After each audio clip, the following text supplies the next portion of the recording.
Hello student, welcome back to my YouTube channel Student Study Point, and I hope that you all are fine. So let's move on to a new topic which is to be just discussed today. So let's start. Hello student, देखिए बात कर रहे थे 11th class के 5th chapter की। तो हमने अभी तक आपको इसके जो थ्योरेटिकल पार्ट थे उनके बारे में बताया था, और एक पार्ट न्यूमेरिकल का जो एग्जाम्पल थे चैप्टर के, तो उनको मतलब करना सिखाया है। अब बात करते हैं जो इसके एक्सरसाइज वाले न्यूमेरिकल्स हैं उनके ऊपर। तो न्यूमेरिकल देखिए क्या क्या हैं कि सबसे पहले आप एक्सरसाइज जब खोलेंगे तो एक्सरसाइज में आपको मिलेंगे, एक तो देखिए थर्ड क्वेश्चन है, इसके बेस पर कभी कभी क्वेश्चन पूछ देते हैं।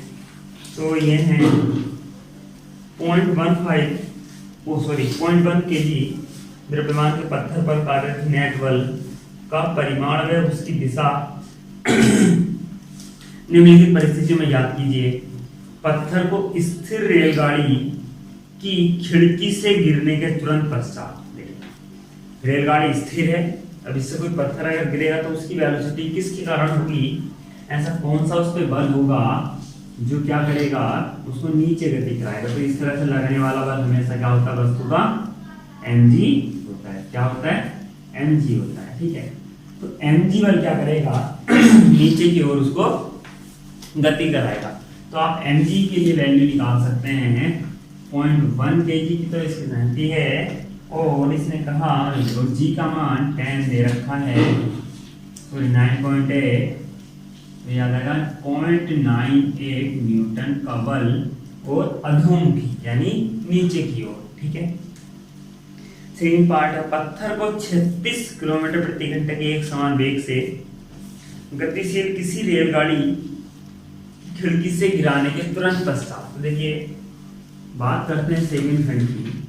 तो सेकंड खंड क्या है, इसने कहा कि अगर आप उसकी जो वेलोसिटी है v, वो इसने दे रखा 36 किलोमीटर प्रति घंटा फिक्स है, यानी एक समान है। तो जब एक समान है तो उसमें कोई एक्सेलरेशन उत्पन्न नहीं होगा, और जब कोई त्वरण ही नहीं होगा तो फोर्स जीरो होगा। तो केवल एक ही फोर्स अब भी काम कर रहा होगा, mg, जो नीचे की ओर कार्य कर रहा होगा, और आप उसको निकालेंगे तो ऊपर की तरह 0.98 न्यूटन का बल आ जाएगा। ठीक है, थर्ड, पत्थर को 1 मीटर पर सेकंड स्क्वायर के त्वरण से गतिशील किसी रेलगाड़ी की खिड़की से गिरने के तुरंत पश्चात। तो देखिए थर्ड है कि उसने कहा a का मान भी है, ठीक है, और g तो चल ही रहा है g 9.8। अब होता क्या है कि अब दो तरीके के बल लगने शुरू हो जाते हैं। कौन कौन से, देखिए एक तो लगना शुरू हो जाता है बराबर m में, जो उसकी गति के कारण है। ठीक है, जो उसकी गति के कारण है, तो F बराबर m में तो आप ये निकाल सकते हैं, और दूसरा आप W बराबर mg ही निकालेंगे। तो दो तरीके के फोर्स आपको इस पर वस्तु पर कार्य करेंगे, इस पत्थर पर कार्य करेंगे। तो आप यहाँ वैल्यू रख के इसको निकाल सकते हैं।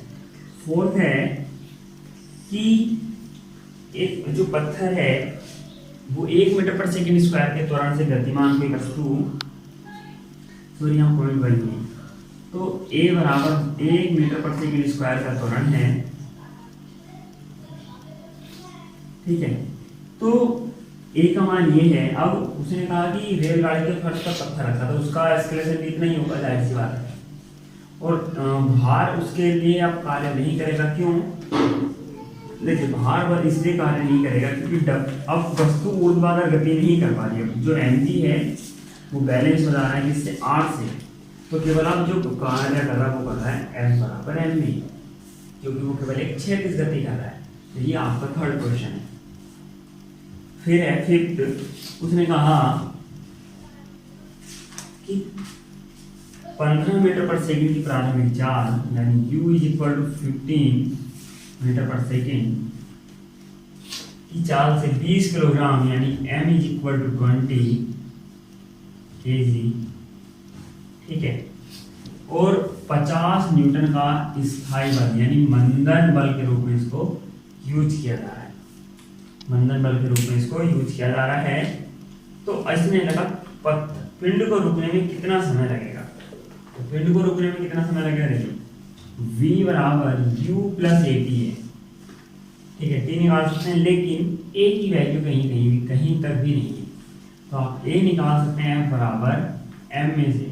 तो ए का मान अगर आप यहाँ से निकालें तो ये आ जाएगा f अपॉन m। तो ये आ जाएगी v की वैल्यू, देखिए वस्तु रुक गई है जाके, तो v वैल्यू v की 0, u का मान 15 प्लस a का मान f upon m into T.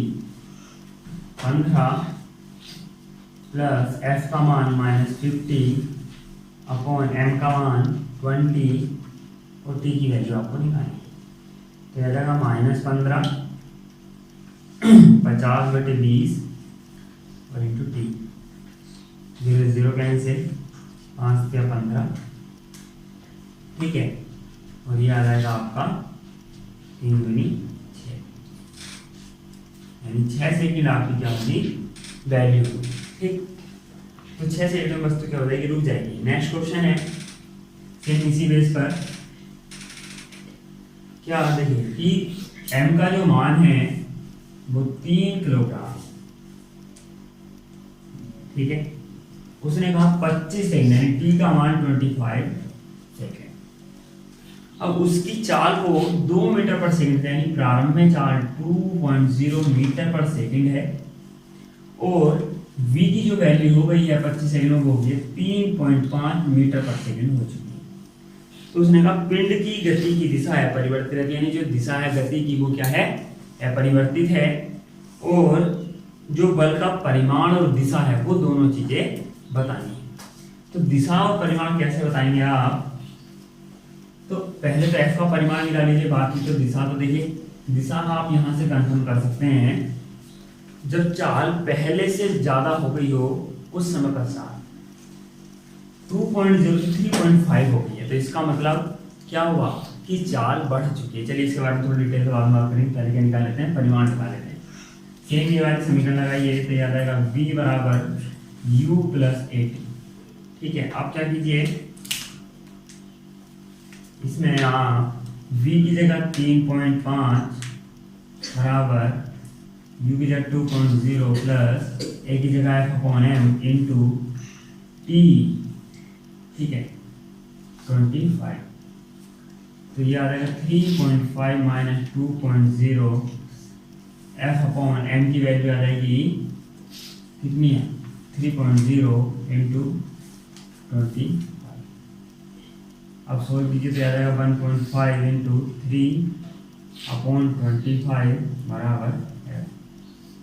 Solve करेंगे तो ये आ जाएगा, ठीक, 5 या 15, 5 या 25, याद आएगा 9/50 इज इक्वल टू, और समथिंग 0.18 न्यूटन के समथिंग आपका ये आंसर होगा। तो इतना बल लगेगा इसको रोकने के लिए, वो सॉरी इतना बल इसको लगाना पड़ेगा ऐसा करने के लिए कि अगर 2.0 से 25 सेकंड में इसको 3.5 मीटर पर सेकंड तक जाना हो। देखिए इसमें आपको एक चीज़ और बताऊँ कि दो तरीके से बल यूज होता है, ठीक है, 2 तरीके से बल यूज होता है। तो अब कैसे देखिए उसके बारे में बात कर लेते हैं थोड़ा सा, कि अब हमारे पास इसमें एक तो होती है गति की दिशा, यानी अगर आप कोई फोर्स वस्तु की गति की दिशा में लगा रहे होते हैं, वस्तु की गति की दिशा में आप लगा रहे होते हैं, तो अगर आप वस्तु की गति की दिशा में लगाएंगे तो इसकी जो वेलोसिटी होती है वो बढ़ती चली जाएगी, ठीक। सेकंड कंडीशन है, यदि आप वस्तु इस तरह से गति कर रही हो और आप यहाँ फोर्स लगाना शुरू करते हैं इसके सामने, तो वस्तु की जो स्पीड है वो धीरे धीरे क्या होगी? स्लो होती चली जाएगी। तो 2 तरीके से यूज होता है, एक मंदन, ठीक है, और एक होता है त्वरित होना। तो एक होता है मंदित बल, एक होता है त्वरित बल। तो मंदित बल का मतलब होता है वस्तु की गति के विपरीत दिशा में बल लगाना। तो उससे क्या होता है? वस्तु की गति जो होती है वो धीरे धीरे स्लो होती चली जाती है। जब वस्तु की गति धीरे धीरे स्लो होती चली जाती है तो उससे क्या होता है कि वस्तु एक टाइम ऐसा भी आ सकता है कि वो वस्तु रुक सकती है। हम अगर वस्तु के रुकने से पहले वो बल हटा दें तो वस्तु जिस चाल तक पहुंच चुकी है उस चाल से फिर आगे गति कर भी सकती है। लेकिन त्वरित गति में क्या होता है कि जो स्पीड वस्तु की है, जैसे यहाँ 2 मीटर पर सेकेंड है, तो इसने क्या किया 25 सेकंड तक बल लगाया, और बल लगाया तो उसकी जो वेलोसिटी होगी वो कितनी होगी 3.5 मीटर पर सेकेंड होगी। यानी 25 सेकंड में 2 मीटर पर सेकंड से 3.5 मीटर पर सेकंड जाती है। तो इस तरह की जब इस तरह का जब बल लगता है तो वो हमेशा वस्तु की गति की दिशा में लगता है, ठीक है, वस्तु की गति की दिशा में, और वस्तु सदैव त्वरित होती है, वस्तु सदैव त्वरित होती है। तो ऐसे टाइम पे जो लगता है बल उसको बोलते हैं त्वरित बल, नहीं तो मंदित बल बोलते हैं। नेक्स्ट क्वेश्चन बात है 5 किलोग्राम का कोई पिंड है, ठीक है, यानी m का जो मान है वो है m बराबर 5 kg। नेक्स्ट किसी पिंड पर 8 मीटर में 6 न्यूटन में 2 लंबवत बल F1 8 न्यूटन, F2 6 न्यूटन, ये 2 इस पर बल आरोपित हैं, ठीक है। पिंड के त्वरण का परिमाण का दिशा ज्ञात कीजिए। तो देखिए पिंड के बल का त्वरण का परिमाण व दिशा, तो कोई दिक्कत नहीं रही। हमारे पास जो बल हैं तो ये डायरेक्शन के अकॉर्डिंग देखते हैं, उसने कहा लंबवत लग रहे हैं एक दूसरे के, तो एक दूसरे के लंबवत होने का मतलब ये वेक्टर क्वांटिटी में शो हो गए। जब वेक्टर क्वांटिटी में शो हो गए इस तरीके से, देखिए ये यहाँ बना लीजिए, इस तरीके, एक बल यहाँ एक बल यहाँ है, तो इनका जो परिणामी बल होगा वो कहीं ना कहीं तो होगा। सपोज दैट वो F1 वाले से थीटा कोण बनाए हुए हैं, F1 वाले से थीटा कोण बनाए हुए हैं, तो F1 वाले का मान है 8 और इसका मान है 6। तो आप इस रिजल्ट, अगर आप इसके रिजल्टेंट का क्या निकालेंगे, परिमाण निकालेंगे, तो आप सूत्र यूज करेंगे R = √a² + b² + 2ab cos theta. लेकिन cos थीटा जो दे रखा है उसने दे रखा है, ये तो है, देखिए चलिए ये है थीटा जो परिणामी का एंगल है F1 के साथ, ठीक है, लेकिन जो दोनों वेक्टर के बीच का कोण है उसको आप मान लीजिए फाई। तो फाई की जो वैल्यू है जो दोनों वेक्टर के बीच का एंगल है वो है 90, तो cos 90 होता है 0। तो ये वाला टर्म पूरा क्या हो गया 0, तो बचा क्या, केवल दोनों वेक्टरों के वर्ग का, दोनों वेक्टर का वर्ग कीजिए ऐड और उसका स्क्वायर रूट। तो डायरेक्टली इतना बड़ा सूत्र ना लगा हम लिख देते हैं लंबवत होने पर √F1 और F2, ये परिणामी बल निकल कर आ जाएगा आपका इन दोनों बल में, तो याद आएगा 8 × 64 स्क्वायर +36, तो √100 और याद आएगा 10। तो F का मान आया 10 न्यूटन। तो परिमाण तो ये निकल के आ गया, उसने पूछी है दिशा, तो हमने क्या माना F1 के साथ थीटा कोण बना रखा है, तो थीटा अगर निकालेंगे आप तो tan थीटा आप लगाएंगे तो 6/8, tan थीटा = F2/F1, तो ये आ जाएगा 6/8, 2 × 6 और 2 × 8 यानी 3/4। तो थीटा = आ जाएगा tan इनवर्स 3/4, ये आपका आंसर है, ठीक है। तो नेक्स्ट क्वेश्चन की नेक्स्ट वीडियो में बात करेंगे। आई होप कि आपको जितना समझाया समझ में आया हो। थैंक यू फॉर वॉचिंग, और लाइक और सब्सक्राइब के साथ शेयर करना ना भूलें।